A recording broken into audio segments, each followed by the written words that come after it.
No, I think there's a bigger problem that when we focus on the personalities of people like Elon Musk and people say, oh, I think Elon's thinking this or that. This is dangerous. We can't think anymore in this country. We don't have people, no, I'm serious, we don't have people in Congress who can make regulations that can make it work. I think we can look to the Western countries in Europe for how they are trying to limit it. But you need controls on this. You need regulation. You cannot let these guys control discourse in this country, or we are headed to hell. We are there. Trump opened the gates to hell, and now they're chasing us down. Wait, we gotta get it. There is no escape. Yeah, you can get him out. Yeah, get him out. Get him the hell out of here. Get him out of here. Get out. Get him out of here. We are headed to hell. We are there. Trump opened the gates to hell, and now they're chasing. Great googly moogly if this happens. Zoinks. Now, I know Trump has already said that he's not going to return to Twitter, but we all know that is 100% grade A baloney sausage. The opportunity for him to immediately be restored to his 80+ million followers would just be too much for really anyone to ignore. But when it's Donald Trump, there's just no way you're ever going to convince me that he's going to sit there and languish on truth, which, by the way, I'm on. You can follow me there on the quartering, and I am just 900 followers shy of 200,000 on Twitter. I've locked myself out of my Twitter account until I reach 200,000. So if you haven't yet, please do follow today. Just open a new tab, go to Twitter/The Quartering, and give me a follow. I've got a really, really exciting very first post the second I'm back. So a new report this morning out of the New York Post says that Elon Musk vehemently opposed Twitter's Trump ban. Elon Musk vehemently opposed Twitter's decision to ban former President Donald Trump, saying the social media giant was wrong for censoring a sitting president, according to a report. Jared Burchell, Musk's top assistant, who's described as the point man for the Tesla CEO's $44 billion takeover bid of Twitter, told an associate that the idea of banning a sitting president from Twitter was, quote, insane, according to the Wall Street Journal. I felt like, we all agreed. I thought that, Trump, I don't know. I don't want to go down that road. I don't believe he, quote unquote, incited anything, because I believe people act under their own free will and volition. I believe he told people to go home. I believe that they were just desperate for a reason to get him off Twitter. Musk reportedly, quote, remains dismayed that Trump is still not permitted to tweet, according to the paper, which cited an unnamed source close to the situation. Since news of the takeover was announced, Musk has given no indication of whether or not he'll allow Trump back onto the platform. Trump supporters have been energized by the prospect of Musk taking control of Twitter and overhauling its content moderation policy. Well, let me tell you this. If what the source says is true, then I would pretty much feel confident saying that there's a near certainty that Elon will reinstate Donald Trump's account. And knowing what we know about Donald Trump, we also know that there is a near certainty that he would immediately. I mean, look, I 100% support all alt tech. And if he wants to continue to promote truth, more power to him. Why wouldn't you tweet about it to your 80 million people? You could bring over 1 million of them with a single tweet, maybe 3, 4, 5 million of them with a single tweet. You could launch 1,000 ships of mainstream media meltdown over a post on Twitter about Truth Social. And it would just be so foolish. Hopefully that same person isn't giving him advice that was giving him advice back in 2020. But anyway, Trump, for his part, has vowed not to return to Twitter. Again, baloney. Instead, touting his own social media platform, Truth Social. Meanwhile, Musk, in a rare public references situation last week, said Truth Social is due for a name change. Truth Social, terrible name, exists because Twitter censored free speech. Musk tweeted, should be called Trumpet instead. Of course, it should have been called Trumpet. I mean, that again, I said that earlier when Musk suggested this. That's not an original idea that Musk said. He's not claiming it's original. But yes, it would have been on brand for Trump and also ambiguous enough and on brand for like speaking out, trumpeting something. The 45th president was removed from Twitter following everything at the Capitol, in which his supporters sought to disrupt Congress certifying Joe Biden's election. Trump was blamed for their bad behavior, not doing enough to urge his followers to leave. I don't believe that. I believe he did all that he really could. Maybe he was sulking and I don't know. Certainly none of it had anything to do with Twitter, but the censorious powers that be used that date and the bad behavior of a few hundred people to basically get rid of Parler too. Don't forget that.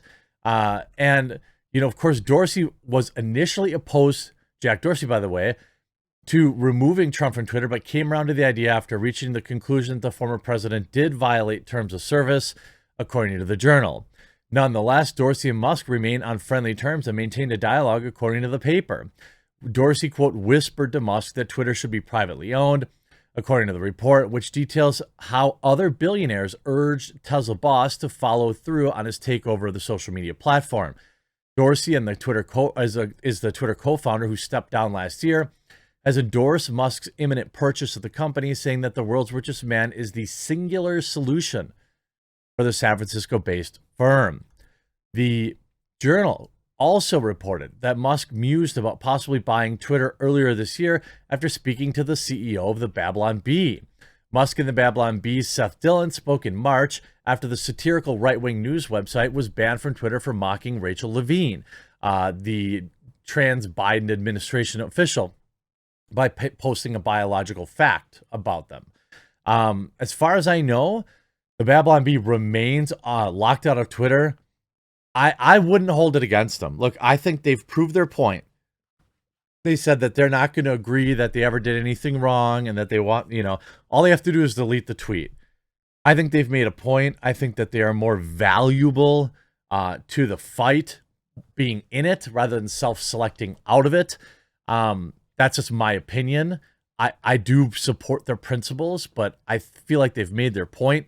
And with Musk's purchase being imminent in just a few months, there's really no reason to continue to self-punish. All of this is coming out of this ridiculous Wall Street Journal article about Elon's shadowy takeover or whatever, shadow network, which is ridiculous. The Shadow Crew, who engaged Elon Musk's Twitter takeover. Behind the scenes, fellow billionaires and internet provocateurs. Oh, they're busting out that terminology again. The internet provocateur.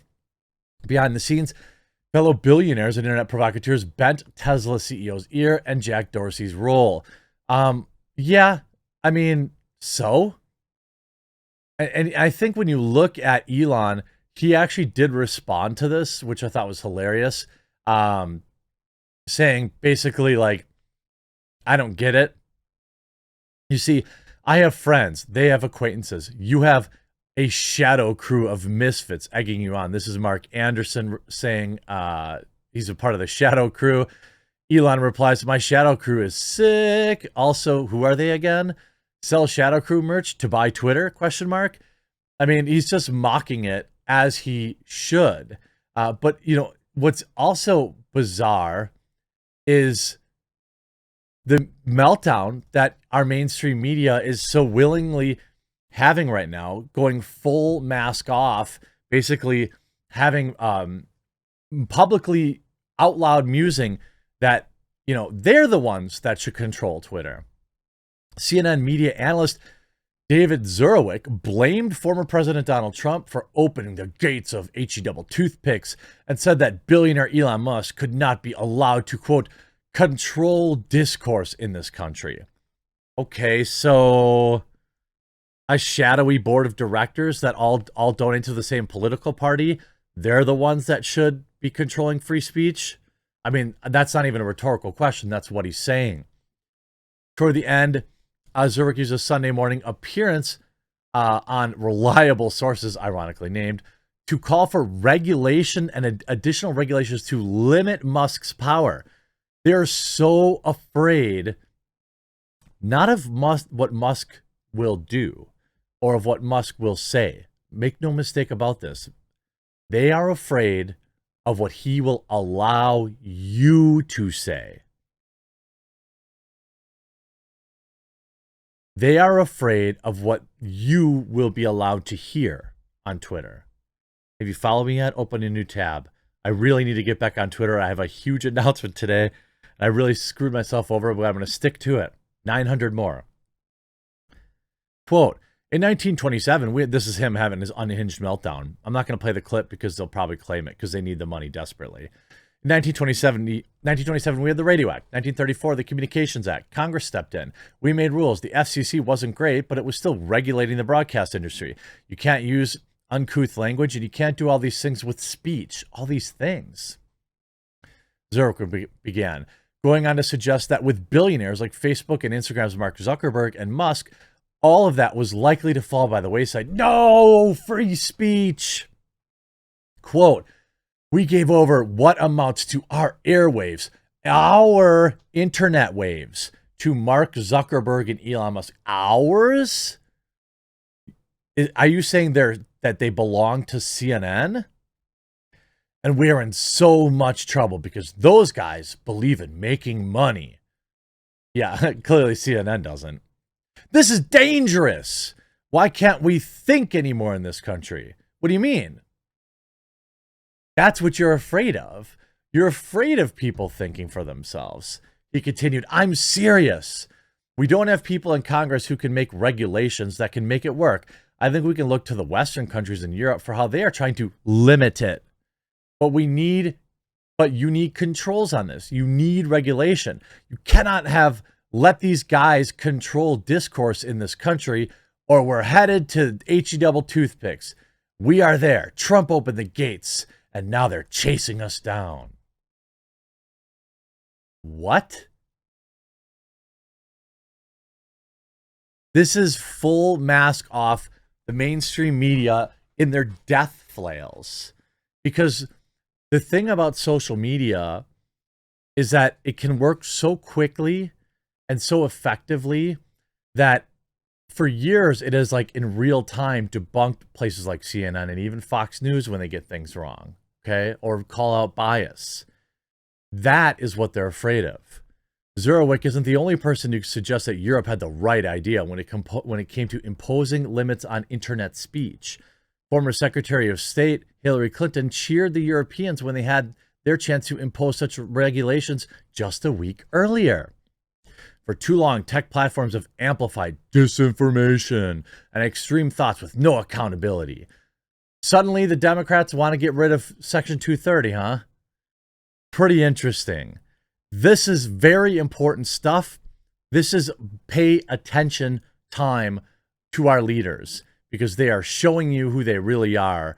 And it is shocking with which the cavalierness, the mask is off now. And I'm hoping that you're sharing these videos, that if you're new to the channel, you hit that red subscribe button down below. I'd love to have you as a subscriber. We've got 6 videos at least planned today, so make sure you bang that subscribe button down below, and we'll talk to you again real soon.